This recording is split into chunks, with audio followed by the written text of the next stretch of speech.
Kita semua tahu pemain bintang, kita tahu piala yang diangkat. Tapi, pernah kepikiran nggak siapa sih sosok di belakang layar yang bikin semua itu terjadi? Seringkali, orang paling berkuasa justru yang paling jarang kita dengar namanya. Nah, hari ini kita bakal bongkar profil salah satu sosok paling misterius sekaligus paling powerful di sepak bola modern, Marina Granovskaya. Kalau saya tanya, siapa sih wanita paling berkuasa di dunia sepak bola? Mungkin beberapa nama langsung muncul di kepala Anda ya kan? Tapi gimana kalau saya bilang jawaban sebenarnya adalah seseorang yang namanya mungkin jarang sekali Anda dengar?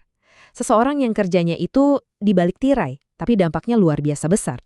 Nah, kutipan dari London Evening Standard ini, wah ini kena banget. Kalau Anda nggak tahu namanya, itu karena dia emang nggak mau Anda tahu. Gila kan? Ini benar-benar menggambarkan betapa private-nya dia, padahal kekuasaannya itu luar biasa. Oke, kita mulai aja. Ini dia, kisah Marina Granovskaya. Oke, bagian pertama. Untuk benar-benar ngerti dari mana kekuatannya berasal, kita harus lihat awal ceritanya. Dan cerita Marina Granovskaya ini, ya nggak akan pernah bisa dilepaskan dari satu nama besar, Roman Abramovich. Jadi, ini dia orangnya, Marina Granovskaya, seorang eksekutif bisnis Rusia-Kanada. Yang menarik, latar belakangnya itu sama sekali bukan dari sepak bola. Nggak ada. Tapi justru dia inilah yang pada akhirnya bisa dibilang menulis ulang aturan main soal gimana seharusnya seorang direktur klub bekerja di zaman sekarang. Lihat deh timeline ini. Ini yang bikin ceritanya luar biasa. Dia itu naiknya nggak instan, nggak kayak cerita semalam jadi. Sama sekali bukan. Dia mulai dari bawah loh, tahun 97, jadi asisten pribadinya Abramovich. Dari situ, pelan-pelan, tapi pasti, dia terus dapat kepercayaan, dapat tanggung jawab lebih besar, sampai akhirnya puncaknya di tahun 2013. Dia megang salah satu posisi paling penting di Dewan Direksi Chelsea. Dan ini dia kuncinya. Kunci dari semua kekuatannya, kepercayaan. Bayangin, hubungan kerja lebih dari 20 tahun sama Abramovich. Itu yang ngasih dia kebebasan penuh, otonomi yang, ya ampun, jarang banget ada di Stamford Bridge. Dia itu bukan cuma pegawai biasa. Dia itu tangan kanan, orang paling dipercaya Abramovich. Titik. Oke, sekarang kita masuk ke bagian kedua, keahlian utamanya. Ini yang bikin dia jadi legenda. Reputasinya sebagai the master of the deal. Seorang negosiator yang, wah, tangguh banget dan super sukses. Disinilah nama Granovskaya benar-benar menggema di dunia sepak bola. Lihat aja julukan-julukan ini. Ibu negara sepak bola. Udah cukup jelas kan? Dia dikenal sebagai negosiator yang alot banget. Tapi yang paling gila apa? Semua reputasi ini dia bangun, tanpa pernah sekalipun ngasih wawancara ke media. Bayangin, dan puncaknya tahun 2021 dia dinobatkan sebagai direktur klub terbaik di Eropa. Itu udah pengakuan paling sahih soal kehebatannya.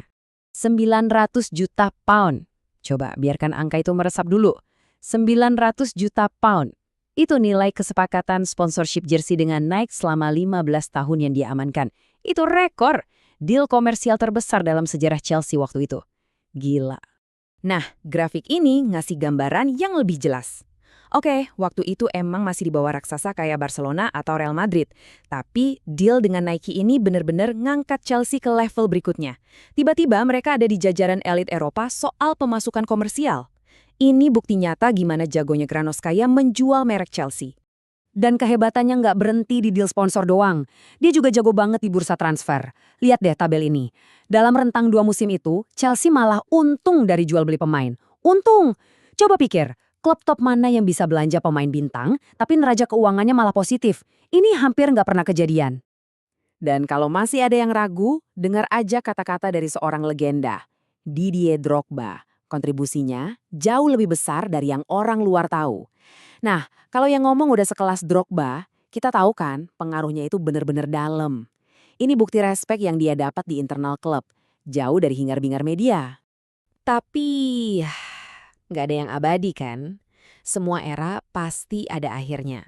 Sekarang kita masuk ke babak akhir dari ceritanya di Chelsea. Titik baliknya. Apa sih yang bikin dia akhirnya pergi dari klub yang udah dia bantu bangun jadi raksasa? Penyebabnya sebenarnya cukup simpel. Saat Roman Abramovich menjual klub, itu artinya era Granovskaya juga selesai. Kekuasaannya itu kan terikat banget sama rezim Abramovich, jadi begitu pemilik baru datang di bawah Todd Boehly, ya otomatis masanya di Chelsea pun berakhir. 20 juta pound. ini angka bonus pesangon yang kabarnya dia terima. 20 juta. Angka yang fantastis ini nunjukin satu hal, betapa berharganya dia buat klub, bahkan sampai di hari terakhirnya. Dan ini poin yang krusial banget. Kepergiannya itu bukan cuma soal ganti orang, bukan. Ini mengubah total cara Chelsea bekerja. Struktur dan strategi transfer klub berubah drastis. Yang tadinya semua terpusat, hati-hati dan penuh perhitungan di tangannya, jadi lebih, tersebar. Dan jujur aja, dampaknya masih kita lihat sampai sekarang. Jadi setelah semua ini, apa sih warisan yang dia tinggalkan?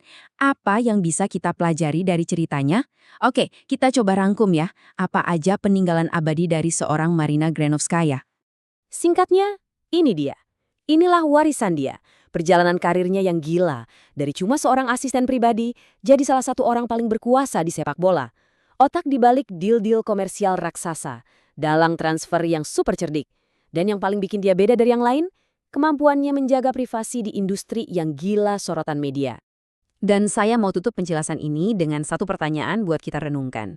Di zaman sekarang, di era media sosial di mana semuanya serba terbuka, kira-kira bakal ada lagi nggak ya sosok seperti dia? Sosok yang punya kekuasaan sebesar itu, tapi di saat yang sama bisa tetap jadi misteri. Entahlah, mungkin dia memang yang terakhir dari jenisnya.